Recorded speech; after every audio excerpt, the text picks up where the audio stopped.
So let's get a little bit now into CalVet, the Department of Veterans Affairs for the state of California. And when I was out processing of the Army initially, I did not know that most, if not all, states have their own Department of Veterans Affairs. A lot of the out processing talk goes into big VA, federal VA, as administered by Secretary Eric Shinseki. But for CalVet in broad strokes, while we explore this initially, for veterans that don't know much about CalVet, and I may be in the minority, I'm sure that people will be like, Max, you're an idiot. How do you not know that, every state has their own Veterans Affairs? But for veterans that do not know much about CalVet, in broad strokes, what is the makeup of the agency? How many employees serving how many veterans on an annual basis? Well, first of all, let me just say, as you mentioned, every state does have a state Department of Veteran Affairs, and we collaborate hand in hand with the federal VA, or Veterans Administration. And our roles are quite similar, but they're also quite different. All the benefits that veterans have earned are provided by the federal VA. The state VA, what our role is to connect those veterans with those benefits. In other words, we do the outreach for the federal government. So in terms of veterans being discharged from the military services, we are in contact with them. We try to reach them, and we help them to enroll with the federal VA for the federal benefits. So you can assist veterans with their claims to big VA, yes, if they have one. Are there any services and benefits, though, that are in lieu of or complementary to? Like, I know that there are tuition advantages that's administered by CalVet, and every state has their own rule when it comes to that. Every state has state benefits. In California here, we have a number of benefits over and above what the federal government offers to veterans. For example, we have a home loan program in California. In other words, our department, CalVet for short, has our own mortgage bank. We finance homes for veterans, and that's in lieu of the VA mortgage program. That's in lieu of. Okay. That's in addition to the VA mortgage program. We have benefits for college tuition waivers and that sort of thing. But we also have a series of veteran homes, and this is the difference. The federal VA administers VA hospitals throughout the country, even here in California.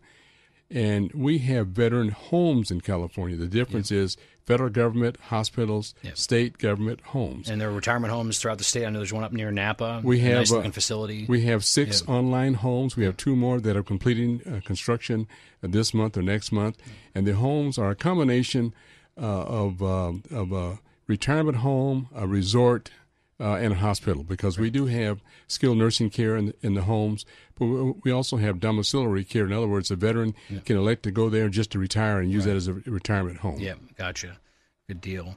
So now, advocacy and VA claims, how much of that work do you say dominates the CalVet's mission? Is that the majority of the work that you do, or is it really administering these other things that help assisting with retirement, home care assistance, mortgages, I guess, I don't want, it's subjective, but, how well does CalVet administer this? When should somebody actually go to CalVet versus seeking another kind of advocate? A veteran can go to CalVet anytime, but a veteran does not have to only go to CalVet to identify claims, to file claims and identify benefits and services. They can go to any county veteran service officers. Right. Every county in the state has a county veteran service office that assists veterans in filing claims. We work very closely with those CVSOs, as we call them, in all 58 counties here in California. We assist that. Our department is about 2,500 staff members, but about 1,500 of those are staff members in our 6 homes. For example, as you mentioned, Yountville up in wine country, that's our largest home. We have over 1,000 veterans there. Yeah. We also have homes in Barstow, Chula Vista, Ventura, Lancaster, and West Los Angeles. Gotcha. And soon to open homes in Fresno and Redding. Yep. So the staff members at those homes comprise most of our staff members, but the remaining personnel are involved in outreach to veterans, and they are scattered throughout the state, working hand in hand with the veteran service officers. Great. So I got 2 more questions here. We'll kind of compress them a little bit here with the time that we have left. Iraq is winding down. Afghanistan is ongoing. There are tens of thousands of wounded veterans from these 2 campaigns. Many of the wounds are not visible. Like my wound being an amputation is highly visible, but I think we barely cracked 1,000 veterans that have lost a limb out of these two wars out of the past 8-10 years. So somebody that's just coming home, whether they were activated reserve or National Guard, or they're separating from active duty with one of the military branches, and they return home to their families in California, what is the first thing that you would suggest, if you only had to suggest one thing, what is the first thing that they should do to assist in reintegrating back to being a private citizen again? One of the first things they should do is file a claim with the federal VA, and they can do that through the VA directly or through one of the agencies I mentioned. One thing about California, as you probably know, California is the most populous state, so therefore it stands to reason that we would have more veterans in any other state, and we do.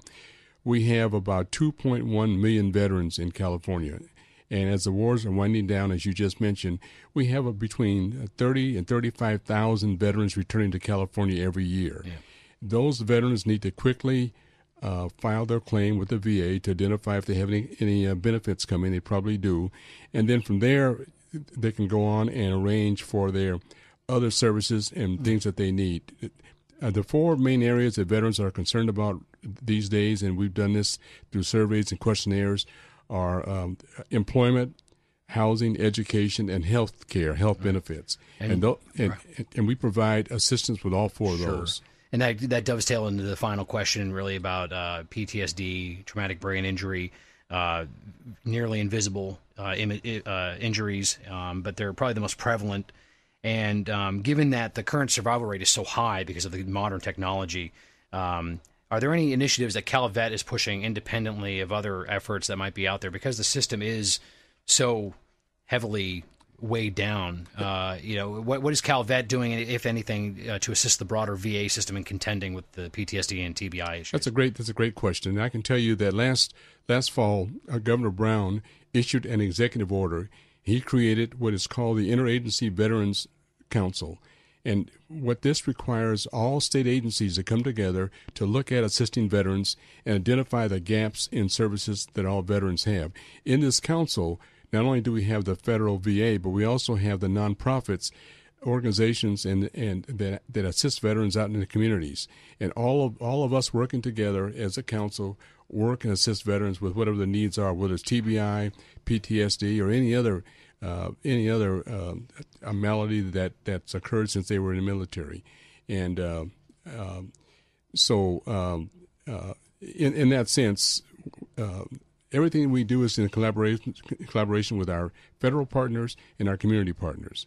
And so with that, the whole thing is about assisting veterans. Every day I wake up and ask myself, what can I do to help a veteran, assist a veteran?